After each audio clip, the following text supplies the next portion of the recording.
Bonjour à tous et bienvenue dans cette nouvelle vidéo. Aujourd'hui on va faire l'essai de la sableuse que j'ai montée dernièrement en vidéo dans le garage. Je pense que vous l'avez vu. Vous allez voir que j'ai fait quelques petites modifs qui sont, je pense, nécessaires pour cette sableuse. Et vous allez voir que le rendu il est vraiment génial. Je suis parti de 7 pièces, donc on peut voir qu'elle est complètement crade pour arriver à ceci. Ça c'est pas du tout peint. C'est vraiment alu, couleur, alu, un alu décapé en fait. Donc c'est... vous allez voir ça. Allez, on attaque tout de suite. Je vous avais parlé dans la vidéo du montage de la sableuse que j'allais essayer le tuyau d'origine qui est avec, mais en fait j'ai même pas envie d'essayer. Parce que quand on voit la différence de diamètre de tuyau, donc là c'est, je sais pas, ça doit faire 3-4 mm. Là, je dois être à 6 ou 8 mm. J'ai même pas envie d'essayer parce que il va pas y avoir assez de débit. Ça crachera pas ce que je veux et moi sur la mienne ça fonctionnait bien, donc voilà, j'ai envie d'essayer comme ça. Par contre, ce qu'on va faire, c'est que le trou qui est là, donc bien sûr, est pas assez gros pour passer moi mon tuyau. Enfin, le tuyau il passerait. Oh quoique, il va passer, mais vraiment tout juste. Mais il n'y aura pas d'étanchéité, donc je veux vraiment en mettre une. Et pour ça, moi, j'utilise un presse-étoupe. Donc le presse-étoupe, c'est un presse-étoupe électrique qui est vraiment tout bête. Et pour agrandir le trou, on va utiliser ceci. Donc ça, c'est un emporte-pièce. C'est vraiment pas dur. Le fonctionnement, c'est... Alors, il faut l'ouvrir en deux. Vous avez une pièce qui est là avec 3 mâchoires. Là, vous avez un cône. Et vous venez le passer à travers d'un trou que vous aurez fait à l'avance.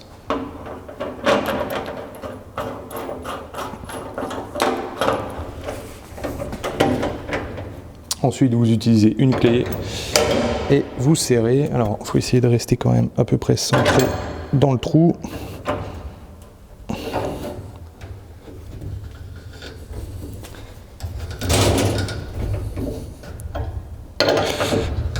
En plus, comme c'est de l'acier un peu affairé les ânes, ça se découpe quand même pas trop mal. Voilà. Donc là, on arrive au clic. Et le clic, c'est que le trou a été découpé. Alors, il faut que je le rouvre, mais dedans, il reste le bout de tôle qu'on a découpé. Après, je mets donc mon presse-étoupe.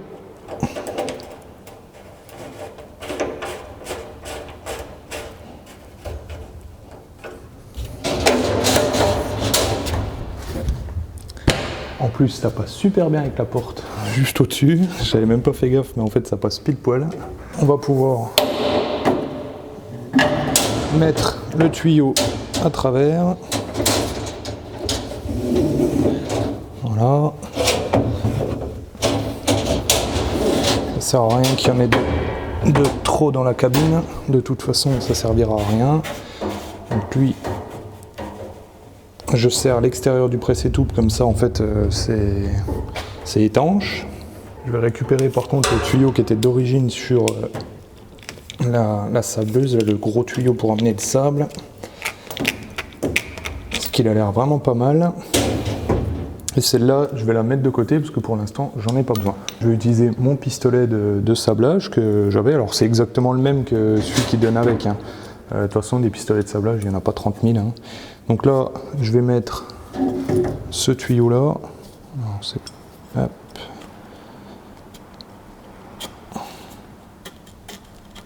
Voilà.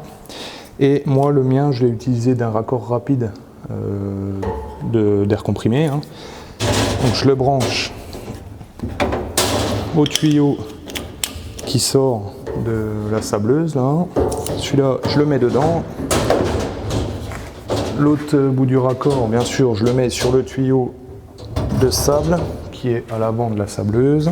Et le tuyau donc, qui est en dehors de la sableuse, je vais remettre mon tuyau de raccord rapide d'air comprimé avec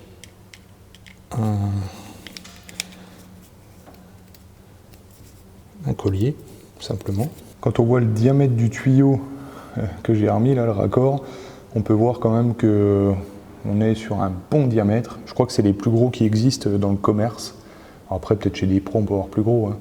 Mais ça, c'est ceux que j'ai trouvés plus facilement. Autre chose, si vous vous rappelez, le cône qui est là en dessous, je l'avais mis à l'intérieur de la sableuse. Donc je m'étais fait chier, hein, clairement, à rouvrir la sableuse un petit peu pour le passer dedans et le serrer. Il y en a plein qui m'ont dit dans les commentaires, bah t'as dû te tromper parce que ça doit aller en dessous. Donc j'ai tout redémonté, presque la moitié de la sableuse, j'ai ressorti le cône, j'ai ressorti la plaque qui est en dessous là, et en fait le cône il est juste pincé par le dessous de la sableuse, et après on remet la plaque, et en fait je me suis fait chier pour pas grand chose. Petite chose, mais c'était pas mal quand même à voir. Maintenant je vais vous montrer une modif que j'ai fait à l'intérieur de la sableuse. On peut voir que j'ai tout siliconé le tour, hop. J'ai siliconé aussi les montants, j'ai siliconé le haut de la sableuse et j'ai aussi siliconé le bas, tout là, et le carré qui est en bas pour faire l'arrêt en fait pour pouvoir vider la sableuse.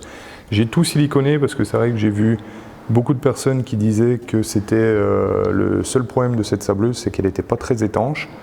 Donc je me suis dit je vais le faire tout de suite parce que quand le sable après s'est déposé dans le fond, pour remettre du silicone, il faut tout dépoussiérer et c'est la galère. Donc je me suis dit, allez, j'ai des vieilles cartouches de silicone, je m'en occupe tout de suite. Et ça a été vraiment pas mal. Donc par contre, c'est fait en mode, je vais vous montrer ce côté-là, c'est quand même plus flagrant. C'est fait en mode gros dégueulasse, hein. C'est-à-dire que c'est un gros joint. J'ai bourré ça dans les coins.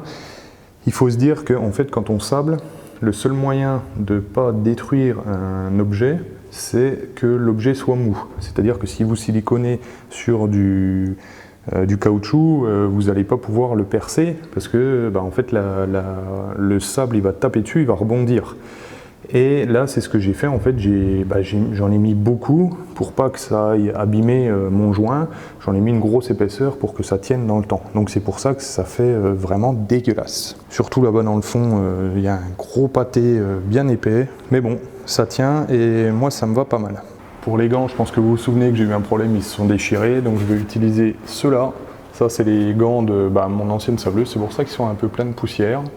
Ils sont en sorte de cuir là au bout, et sur le bout de la main c'est un gant vraiment PVC rigide. Vraiment ils sont géniaux et je les ai payés je crois 10 ou 15 balles, un truc comme ça sur Amazon. C'est vraiment top, donc je les installe de suite.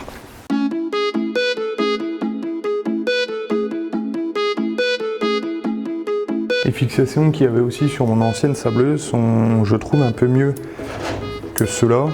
Vous voyez là c'est du collier, tout ce qui est plus classique, qu'on serre et puis voilà ça serre.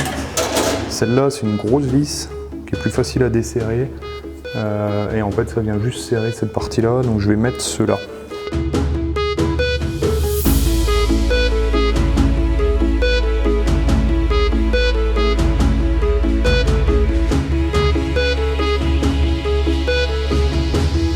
Bon elle est prête, on a les gants qui sont posés, on a l'arrivée d'air, j'ai plus qu'à la ranger un petit peu dans le fond du mur là-bas, remplir de billes de verre, parce que là je vais faire du micro-billage de pièces en alu pour le moteur de la 205 GTI, et puis on va attaquer ça, puis on va voir vraiment ce que ça donne. Bon, je vous ai posé sur la sableuse.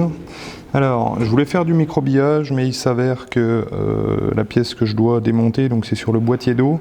Ça c'est une pièce qui a été galvanisée ou bichromatée, je ne sais plus exactement le nom. Donc le micro-billage ça servira à rien. Donc là ce qu'on va faire c'est qu'on va la sabler. Alors j'ai pas envie de la bichromater, je veux la repeindre après. Donc on va décaper déjà au sablage. On verra pour une pièce après en alu pour du micro-billage. Alors à savoir aussi que donc si vous sablez, vous n'avez pas besoin de dégraisser la pièce. Là, moi, je l'ai dégraissée parce que je ne savais pas ce que c'était. J'ai cru que c'était une pièce en alu, mais pas du tout. Donc, vous n'avez pas besoin de dégraisser si vous êtes sur du sablage. Ça va tout arracher, hein, en fait. Par contre, si vous faites du micro-billage, je vous conseille très fortement de dégraisser vos pièces avant, d'enlever le plus gros. Parce que le problème du micro-billage, c'est que ça vient se planter dans la graisse et ça ne l'enlève pas. Donc, voilà, c'est pas génial. Donc là, bon, j'aurais pas eu besoin, mais j'ai quand même fait. Bon, comme vous pouvez le voir, il manque du sable, hein, donc il va falloir que j'en mette. Alors, je ne veux pas mettre trop de sable pour le moment. Je vais en mettre juste un petit peu. Je pense qu'on est déjà pas mal. Voilà, pour pouvoir tout mettre quand même. Bon, il y a un petit peu de sable, vous voyez dans le fond. J'ai pas tout rempli parce que ça sert à rien. Sur la partie basse, à ce niveau-là, juste là, devant mon doigt, il y a le tuyau donc de remplissage, enfin le tuyau qui va au pistolet de sablage, et juste derrière, il y a un petit tuyau, ça doit être une prise d'air, donc je pense qu'il ne faut pas passer au-dessus. Donc là, je branche en air. Puis je crois que c'est parti, on va essayer. Hein. Je sais pas trop ce que ça va donner, hein. C'est la première fois que je l'essaye. Allez.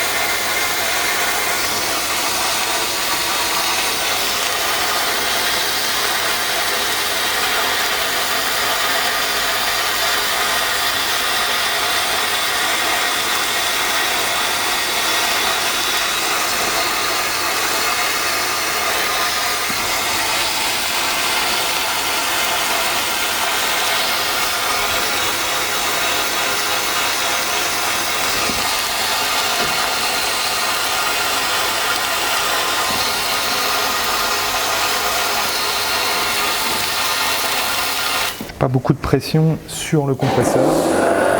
Alors, on peut déjà voir que la pièce quand même est revenue un petit peu. Hein. Déjà toute la rouille qui était là sur la forme de la pièce là, est déjà partie. Hein. Donc maintenant, ça continue.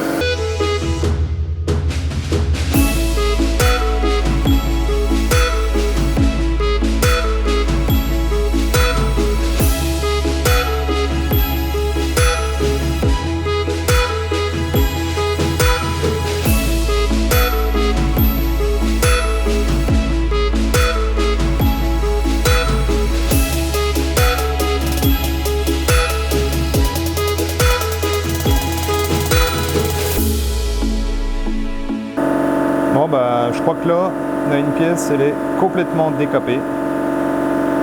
Elle est géniale.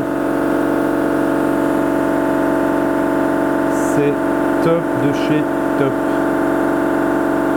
Bon, on a une pièce qui est complètement sablée. Alors dessus il peut y avoir des tout petites traces, vous voyez, qui apparaissent là. Je pense que c'est des traces qui sont normales, c'est quand elle a été bichromatée, en fait elle a la tête était un peu plus forte à cet endroit-là, et donc il y a eu une marque. Mais ça, c'est pas grand-chose. Bien sûr, il va falloir que je la repeigne ce soir, parce que là, ça va très très vite s'oxyder. Donc je vais me dépêcher pour ça. Maintenant, ce qu'on va faire, c'est qu'on va essayer de vider la sableuse pour passer sur du microbillage, donc de la bille de verre. Alors là, je vais voir, parce que le problème qu'il y a, c'est que donc j'ai bien mon sable qui est au fond là. Par contre, j'en ai un peu sur les côtés. Donc je pense que je vais fermer la porte. Je vais ouvrir la trappe en bas avec un seau en dessous pour vider le sable. Et je vais mettre des petits coups de soufflette pour que le sable il descende bien en bas, parce que je vais essayer de ne pas mettre de sable dans la bille de verre, ça serait quand même beaucoup mieux.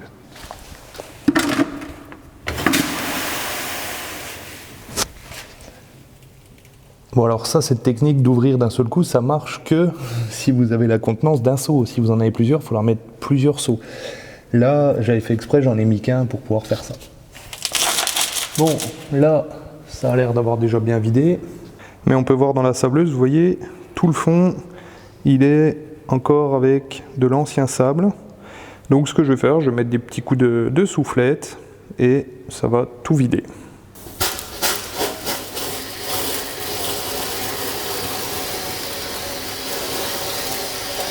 Ça a l'air de bien descendre, on dirait.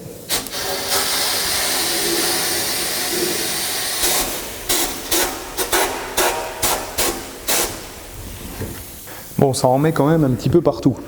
Je croyais que ça allait être beaucoup plus propre que ça. Mais comme on injecte de l'air sous pression, ça se cherche à sortir par le bas de la cuve et donc forcément, ça se barre un peu partout. Donc là, je pense que je suis pas trop mal. Alors je vais couper l'air pour éviter d'avoir ce bruit. Faudra juste après passer des coups de balai sur les côtés parce qu'il y a un peu de sable là, un peu de sable là. Mais ça reste quand même assez propre. Ensuite, c'est comme quand on fait la vidange d'une voiture, on n'oublie pas de remettre le bouchon avant de remplir. Et maintenant, on va passer sur de la bille de verre. Alors le problème de la bille de verre, c'est que c'est beaucoup plus petit que du sable. Donc, je vais essayer, on va voir s'il y a des fuites ou pas. Moi, je pense pas. Je pense que ça devrait aller pas trop mal. Elle a l'air bien étanche. Et ben, on attaque. Alors là, on peut voir la poussière déjà qu'il y a. Vous voyez, juste devant la vitre, ça fait une sorte de film blanc. C'est toute la poussière qu'il y a. Je pense que je mettrai un aspirateur quand même pour aspirer toute cette poussière parce que c'est un peu embêtant. Alors maintenant, bille de verre.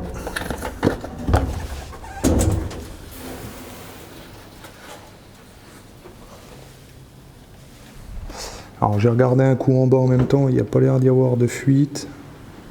Donc c'est bon. Pareil, je pense que je vais mettre un seau. Ça ira vraiment bien. Dans celle que j'avais avant de sableuse, il fallait que je mette au moins 2 seaux. Là j'en mets qu'un. Alors c'est des seaux de 5 kg. On va voir ce que ça donne.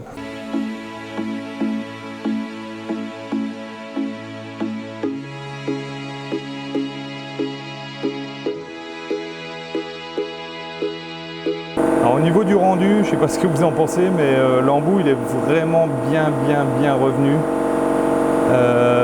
Là pour le coup, je croyais pas parce que c'était du calcaire hein, et il est revenu super bien. Alors il était comme ça juste avant.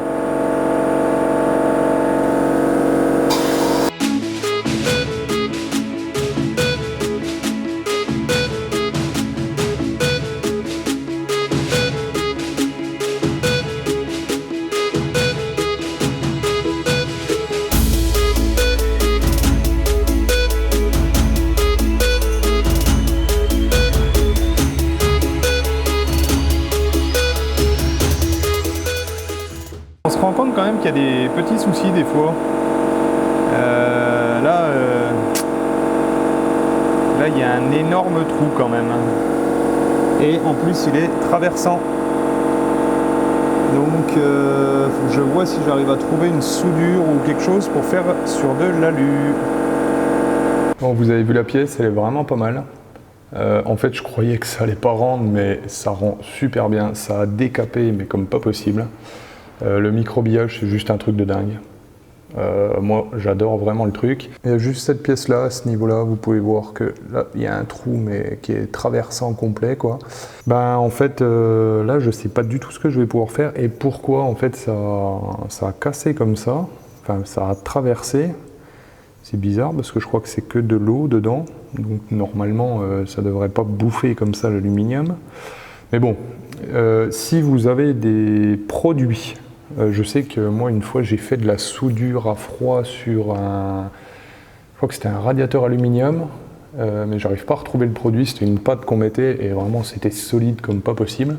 Je me dis là je pourrais presque remplir l'aluminium de pâte, mettre un coup de Dremel ou d'outils dans ce genre là pour récupérer en fait tout ce que j'ai à récupérer et puis que ce soit nickel quoi. Si vous avez des idées de matos, je suis preneur parce que là j'en ai pas.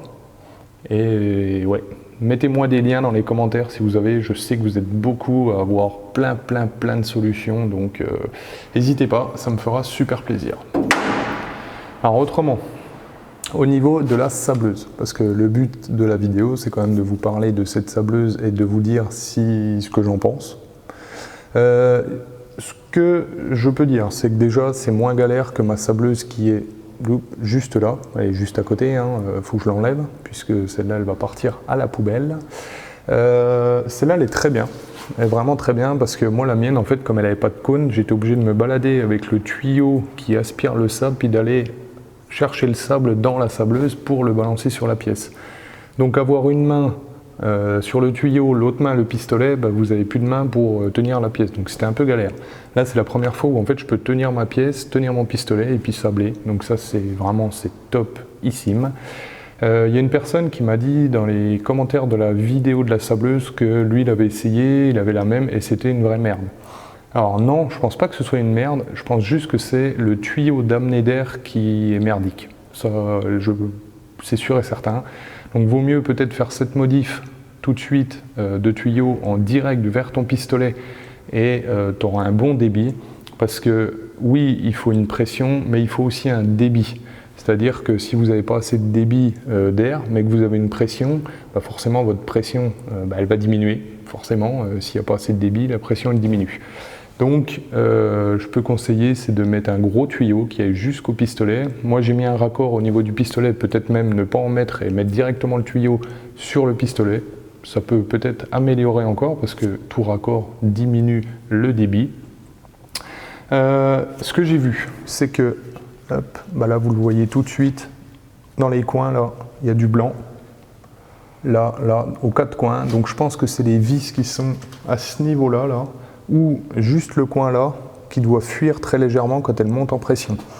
Peut-être que ça ne le ferait pas si j'avais un aspirateur dessus, parce que l'aspirateur aspirerait et ferait diminuer la pression, on va dire, qu'il y a dans la cabine, parce que quand vous amenez l'air dedans, elle n'est pas étanche, mais elle retient un minimum la pression, et donc elle monte en pression, et ça peut fuir par là où il y a des trous. Peut-être que si j'avais simplement un aspirateur, il n'y aurait pas ça. Mais voilà, ça c'est un des points négatifs, c'est qu'il y a du sable un peu partout. Ça c'est un peu embêtant parce que voilà, à chaque fois il faut nettoyer, on ne peut pas se dire bon bah c'est bon, j'ai sablé, je m'en vais. Non, là il faut tout nettoyer, donc c'est un peu galère. Autrement, l'éclairage dedans, vous avez vu, on voit super bien. Moi, je me dis qu'en fait, je ne sais même pas pourquoi je ne l'avais pas fait dans la mienne qui est juste là. C'est la base, il faut vraiment un éclairage. Peut-être qu'à terme, j'aurai un autre système d'éclairage. Je pense à un truc, là, du ruban LED qui est IP2X. Donc en fait, il a une bande de caoutchouc dessus, mais de caoutchouc de vinyle un peu épais. Ça fait une sorte de gel, là. Et en fait, ce caoutchouc-là permettrait de ne pas casser la lampe. Le problème, c'est que celle-là, je sais qu'à terme, elle va être morte. Avec le sablage, les cailloux, je vulgarise ça par les cailloux, c'est comme si on balançait des cailloux sur la lampe, il y a un moment, ça va sabler la lampe et elle va être foutue. Donc, peut-être mettre un ruban LED avec ce plastique dessus. Le plastique, lui, il ne s'abîme pas puisque le sable rebondit dessus. Donc peut-être que ce sera l'avenir de cette sableuse. Je sais pas, il faut que je trouve encore comment faire. Vraiment, ça m'a passé à travers la tête parce que j'en ai à la maison. Là, au niveau, alors là je sais pas, oh, si on va le voir, si on le voit bien même. À ce niveau-là, vous voyez une trace blanche là, il y en a une là aussi, et il y en a une là. Donc là, les gants ils fuient. Je croyais pas, je me suis dit avec le joint qui est derrière ça devrait le faire, mais les vis avaient du mal à serrer. Donc je me suis dit c'est une chance sur deux. Bon bah j'ai pas eu de chance, il fuit. Donc là je renlèverai les gants et juste les retirer un peu, je bourrerai de silicone derrière, je replaquerai tout et comme ça ce sera étanche à ce niveau-là. Je pense qu'il y aura aussi une amélioration avec l'aspirateur. Je vais essayer de trouver un cyclone et de mettre un petit aspiro dessus qui pourrait être pas mal quoi, à voir. Et je crois que c'est à peu près tout ce que j'ai à dire sur cette sableuse. J'en suis relativement content. Il ne faut pas oublier que c'est une machine qui vaut dans les 200 €. C'est pas une machine à 2000 €. À 2000 €, elle aurait fait ça, je la renvoyais chez le fabricant direct. Hein, c'était inadmissible. À 200 €, j'ai modifié quelques trucs. Je dirais que j'en ai eu pour des raccords, un bout de tuyau, 2 gants, 30 balles en plus. Allez, on est à 230, 240 € en tout. Elle fait bien le taf et vous avez vu le rendu. Hein. Pour avoir des pièces comme ça, je peux vous dire que vous allez en passer de la brosse métallique dessus. Donc, pour moi, elle est géniale. Là, pour le rendu, elle est géniale. Voilà ce que je peux dire pour cette sableuse. La vidange, par contre, c'est top. Alors, comme je vous ai dit, j'ai mis 15 seaux, je mets 15 seaux à la fois, comme ça, quand je l'enlève, en fait, il y a le seau qui coule et puis on n'en parle plus. Il n'y a pas besoin d'avoir un grand seau et puis de remélanger, enfin de reprendre, enfin un merdier comme pas possible. Ça va très bien comme ça, je consomme un petit peu moins. enfin je consomme, je mets un peu moins dedans, donc quand je vide, il y a un peu moins enlevé. Moi, ça me va très bien. Vous avez pu voir aussi qu'au sable, ça allait vraiment très bien. Celle-là, je vais aller la repeindre tout de suite là après la vidéo. Je vais la repeindre bien sûr couleur moteur. Je vais peut-être essayer l'électrozingage, je crois. Alors, il y avait une personne qui m'avait donné un lien pour ça, mais je l'ai perdu. Alors, je suis en train de chercher des kits qui seraient pas trop mal. Le problème, c'est moi, comme je dis, c'est pour l'environnement, donc. Pour l'instant, je vais continuer à la peinture. Je verrai si j'arrive à trouver quelque chose pour le plaquage un peu plus tard. J'en ai fini pour cette vidéo. J'espère qu'elle vous a plu. J'espère que la machine vous plaît aussi. Moi, personnellement, je préfère avoir ça que l'ancienne. Je la trouve vraiment sympa. Je trouve que ça fait vraiment mécanique, on va dire comme ça.